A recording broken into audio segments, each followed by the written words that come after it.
Hello hi എല്ലാവർക്കും നമസ്കാരം. അപ്പൊ നമ്മുടെ രണ്ടാമത്തെ ദിവസമാണിത്. അതായത് നമ്മൾ അത്തം കഴിഞ്ഞു, അടുത്ത ചിത്തരിയാണ് വരാൻ പോകുന്നത്.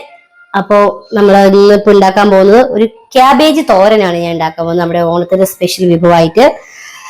അപ്പൊ നമുക്ക് വീഡിയോയിലേക്ക് കടന്നാലോ. അപ്പൊ എല്ലാവരും ചാനൽ സപ്പോർട്ട് ചെയ്യുക, ലൈക്ക് ഒക്കെ ചെയ്യുക, ഷെയർ ഒക്കെ ചെയ്യുക കേട്ടോ.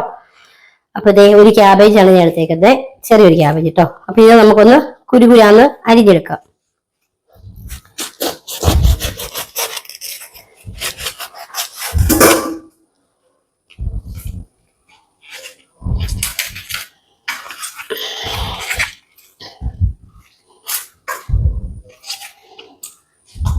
എല്ലാവർക്കും സുഖമല്ലേ? സുഖമാണെന്ന് വിശ്വസിക്കുന്നു. ഇത് ഇന്നലെ ഫ്രിഡ്ജിൽ ഞാൻ മേടിച്ച് വെച്ച ക്യാബേജ് കേട്ടോ, അതുകൊണ്ട് ഇച്ചിരി ഫ്രഷ്നെസ് കുറവുണ്ട്. ഇച്ചിരി തളർന്നു പോയി, കാരണം നല്ല വടിയും അല്ല, ഇങ്ങനെ നമ്മള് ഫ്രഷ് മേടിക്കുകയാണെങ്കിൽ നല്ല എന്താ പറയാ, ഇങ്ങനെ സ്ട്രോങ് ആയിട്ട് നിൽക്കും. ഇതിപ്പോ ഒരുമാതിരി ആരോഗ്യം ഇല്ലാത്ത പോലെ തളർന്ന് കിടക്കുന്നത് കണ്ടോ. എനിക്കാണെങ്കിൽ തളർന്നിരിക്കുന്നത് ഇഷ്ടമല്ല, സ്ട്രോങ് ആയിട്ടുള്ള ഇഷ്ടം. ഭയങ്കരമായിട്ടേ എനിക്കൊരു സുഖം തോന്നുന്നില്ല കേട്ടോ. ഇത് തളർന്നു പോയത് കണ്ടോ, ഒരു ഉഷാറില്ല. സാരില്ല, ഇതിലാട്ടല്ലേ, എനിക്കിനി അറിയാൻ വയ്യ. നമുക്ക് ഇതിലേക്ക് തേങ്ങ ചേർത്തിട്ടുണ്ട് കേട്ടോ, കുറച്ച് തേങ്ങ ചേണ്ടിയത്. ഇത് വേണമെങ്കിൽ നമുക്ക് എല്ലാം കൂടെ ഒന്ന് മിക്സിക്കകത്തിട്ടൊന്ന് ഒതുക്കിയിട്ടാണെങ്കിലും ഇടാം. ഞാനിപ്പോ ഒതുക്കുന്നൊന്നുമില്ല, ഇങ്ങനെ തന്നെ ഇടുക കേട്ടോ.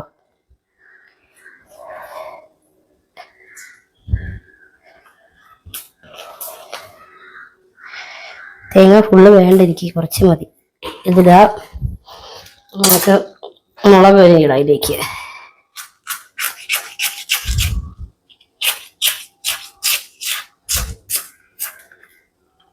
ഒരു മുളക് പൊടി ഇടാട്ടോ.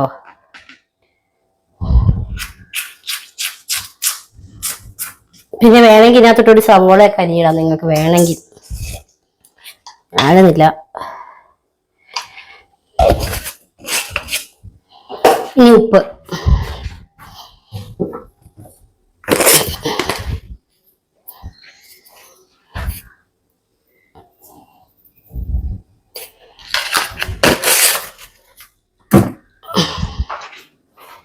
കൂട്ടിത്തിരുമ.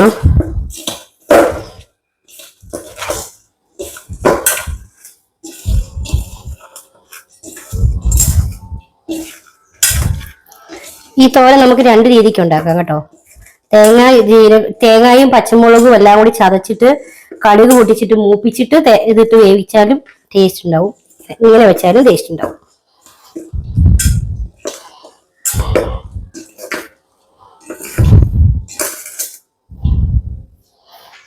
ഇനി നമുക്കിത് അടുപ്പത്തേക്ക് വെക്കാം കേട്ടോ. വെള്ളം ഒന്നും ഒഴിക്കണ്ട കേട്ടോ, അടുപ്പത്തേക്ക് വെക്കാമേ.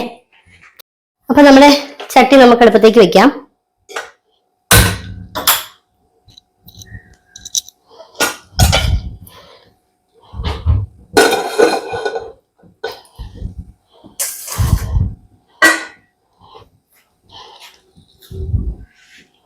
ചൂടാവട്ടെ കേട്ടോ ചട്ടി.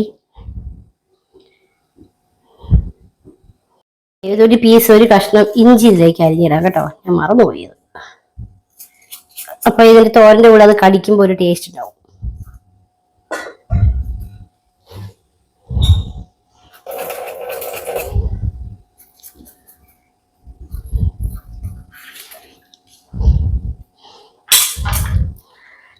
ചട്ടി ചൂടായി, എണ്ണ ഒഴിച്ചു കൊടുക്കാം.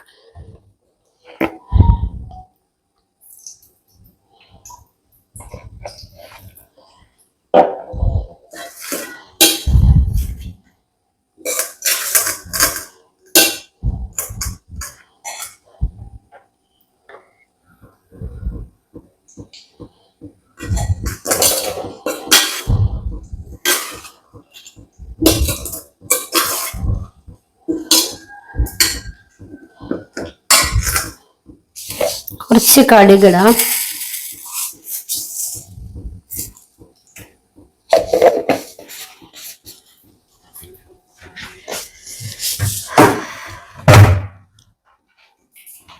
കടുക് പൊട്ടുമ്പോൾ നമ്മൾ ഇങ്ങനെ മാറി നിൽക്കണം. അടുത്തൊന്ന് നമുക്ക് നമ്മുടെ മോന്നയുടെ ഭംഗി അങ്ങ് പോയി കിട്ടും. റിസ്ക് എടുക്കരുതാരും.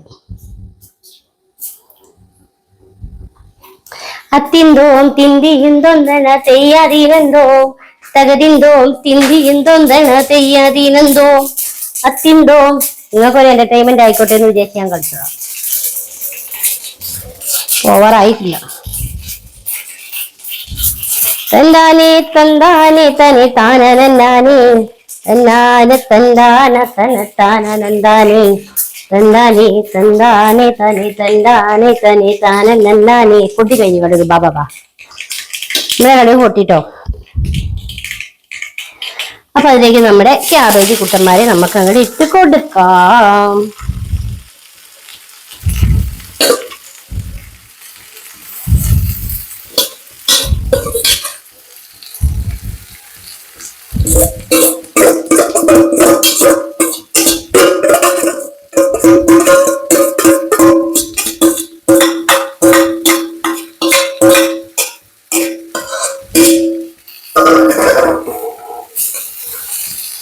നമുക്കിനി ഒന്ന് ഇളക്കി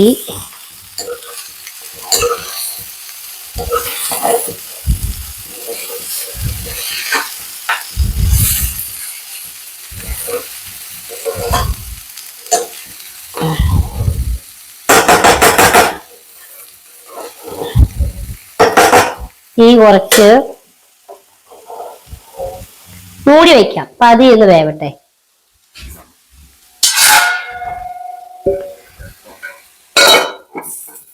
സെറ്റ്. ക്യാബേജ് സെറ്റ് ആയിക്കൊണ്ടിരിക്കുന്നു കേട്ടോ. കണ്ടോ, ഞാൻ ഒട്ടും വെള്ളം ഒഴിച്ചതല്ല, റെഡി ആയിക്കൊണ്ടിരിക്കുന്നുണ്ട്. ഇത് മഞ്ഞ കളറാണേ, പക്ഷെ എനിക്ക് തോന്നുന്നു ക്യാമറയിൽ വരുമ്പോൾ അതൊരു പച്ച കളർ പോലെ തോന്നുന്നുണ്ട്.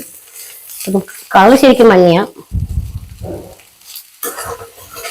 ഉപ്പുണ്ട് നോട്ടെ.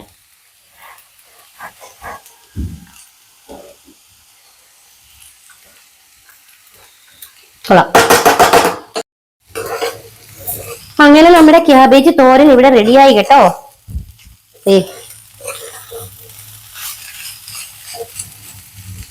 കണ്ടോ, നമ്മള് പെട്ടെന്ന് അങ്ങനെ ഇതിങ്ങനെ അരിഞ്ഞത് കൊണ്ട് തളം നിറന്ന് കിടക്കുന്നുണ്ട്. ക്യാബേജ് ആയതുകൊണ്ട് നല്ല പൊടിപൊടിയായിട്ട് അരിയുവാണ്. നല്ല ടേസ്റ്റ്, നല്ല രസം ഉണ്ടാവും കേട്ടോ. അപ്പൊ 2-3 ടൈപ്പ് ഒക്കെ ആയിട്ട് നമുക്ക് തോരൻ കറി ഉണ്ടാക്കാം. ഞാൻ പെട്ടെന്ന് ഇങ്ങനെയാണ് ഉണ്ടാക്കുന്നത്. പിന്നെ അല്ലാതെ തേങ്ങ മാത്രം മൂപ്പിച്ചിട്ട് അതിലേക്ക് ഇട്ടിട്ടും ഞാൻ ഉണ്ടാക്കാറുണ്ട്. അപ്പൊ എല്ലാരും ഇങ്ങനെ ഒന്ന് ഉണ്ടാക്കി നോക്കുക കേട്ടോ. ഞാൻ എന്തായാലും ഇത് നിർത്താൻ പോവാ. പിന്നെ ചെറിയ തീയിൽ വെച്ച് ആവിയിൽ വേവിച്ചെടുക്കുക. വെള്ളം ഒഴിച്ചത് കുഴഞ്ഞു പോകും. ഇങ്ങനെയാണ് ക്യാബേജ്. കൊള്ളാം, സൂപ്പർ. അപ്പൊ ഓഫ് ചെയ്തു. അടുത്തൊരു വിഭവമായിട്ട് ഞാൻ വീണ്ടും വരാം. അതുവരെ എല്ലാവർക്കും ഒരിക്കൽ കൂടി എന്റെ ഓണാശംസകള്. എല്ലാവരും ഹാപ്പി ആയിട്ടിരിക്കുക, ഓണൊക്കെ അടിച്ചു വിളിച്ച് ആഘോഷിക്കുക. അപ്പൊ അടുത്ത വീഡിയോ ആയിട്ട് വീണ്ടും കാണാം. അതുവരെ എല്ലാവർക്കും ബൈ.